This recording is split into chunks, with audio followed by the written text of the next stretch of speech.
As I just said, you also heard in our news, the government's planning to simplify the driver licensing process, scrapping the current system of 2 practical driving tests.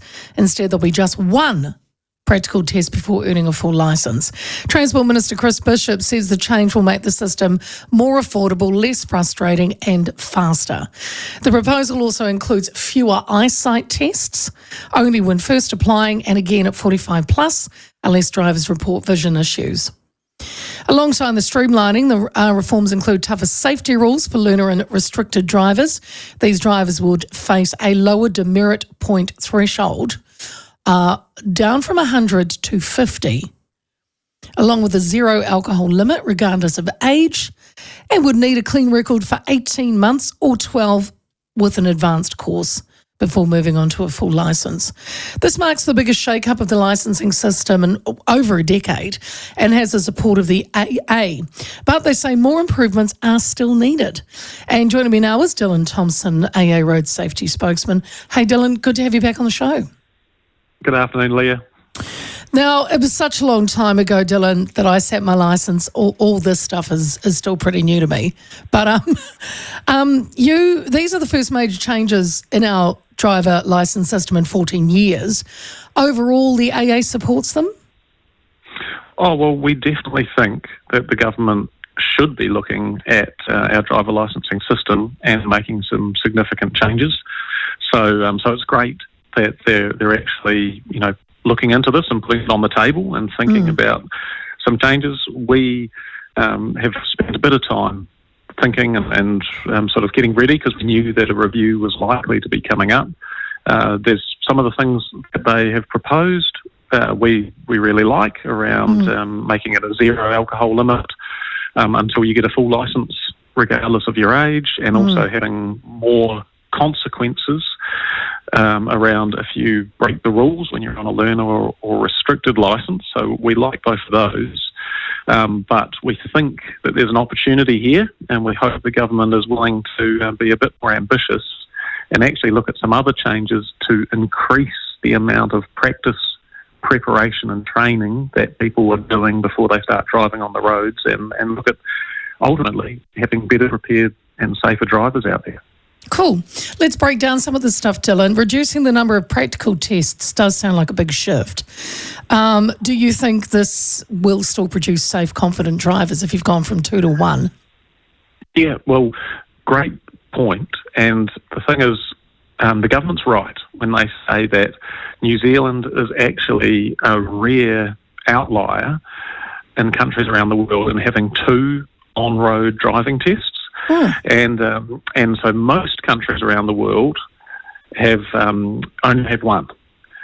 What we don't say at the same time is that in just about all the countries we've looked at that have only 1 on-road driving test, they also have requirements for learner drivers have to do a certain number of supervised practice hours, or they have to do a certain amount of professional training before they can go and sit that test.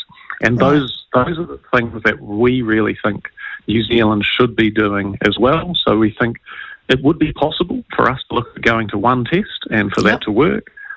But what we would like to see, if we're going to do that, is saying learner drivers would need to do at least 60 hours of supervised practice before being able to go and look at sitting that restricted test and driving solo. You say 60 hours, Dylan. Is it okay if you're in the car with me, who's a licensed driver, or does it have to be a paid professional? Yeah, no, we're not saying only professional training. So, so this would be, don't get me wrong, we think professional training is great, and that as many people as possible should do it, but it's not going to be something that absolutely everyone in New Zealand is able to do. No, so in recognition of that, in recognition of that, we think we should have a system like Australia where you have to do a certain number of hours with a supervising driver who is somebody who has had a full licence for at least a few years and is willing to be in the car with you.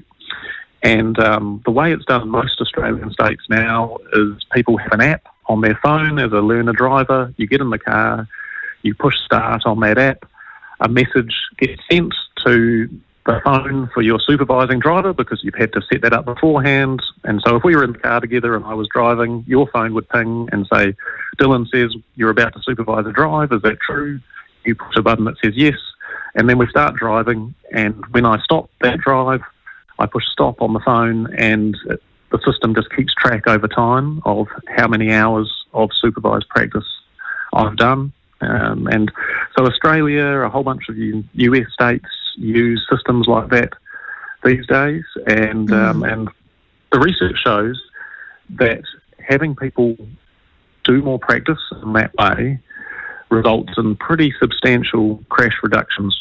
Normally sort of 20 to 35% has been the reductions after places have introduced systems like that.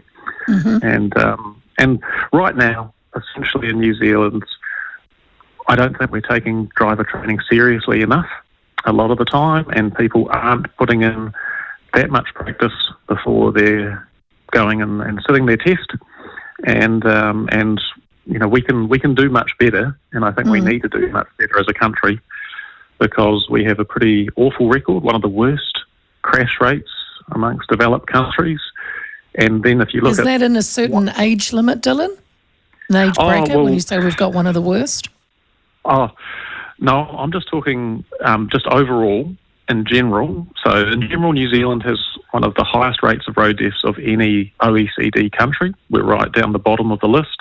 And then if you look at what age group in New Zealand has the highest rate of road deaths, it is 16 to 25-year-olds. Which makes kind of sense. They crash at the highest rate of any age group on our roads in New Zealand. And that's why we think we need to be doing a lot more than we currently are, so that these young people are coming through better prepared, better trained, with more skills and knowledge. Because we're talking about people's lives. You know, I think about this. I coach a basketball team for my son at his college, and you know, we do 2 1.5-hour trainings per week. So that's 3 hours a week that these young lads are practicing basketball. And then yet we have a whole bunch of people out there learning to drive, where the consequences can be your life or somebody else's life. And lots of times people might be lucky to be putting in, you know, half an hour or an hour's practice time driving a week. So I think we need to change our perceptions and culture a bit in New Zealand about, you know, how important this is and how much work people need to put in and practice. And so we really think having those minimum standards of at least 60 hours would see people doing considerably more practice than they currently are. Yeah. And ultimately, Dylan, on that, could I ask, would you like to see that in a time frame? Or does, I suppose, the more you do the hours, quicker you'll get your licence? And you say in Australia they do it through an app, so someone can push and say, I'm about to go for a drive with Leah, and I've had my licence forever, and will it be, and then I gather it's loaded into the app to prove that you've done, let's say, your 60 hours. Would you like to see, you know, because you could just drive around on a beautiful day, you know, in your hood, or would you like to see things like night driving or 10 hours of, you know, open road, or, you know, like, would you like to see levels of this? Yeah, well, you're right again, and that some of the places using this sort of approach overseas have introduced, so you might have to do like 10 hours of driving at night as part of your 60 hours that you're doing. So we haven't quite kind of gotten into that level of detail at this stage. We knew this was going to be coming out, but we've been waiting to see exactly what was going to be proposed from the government.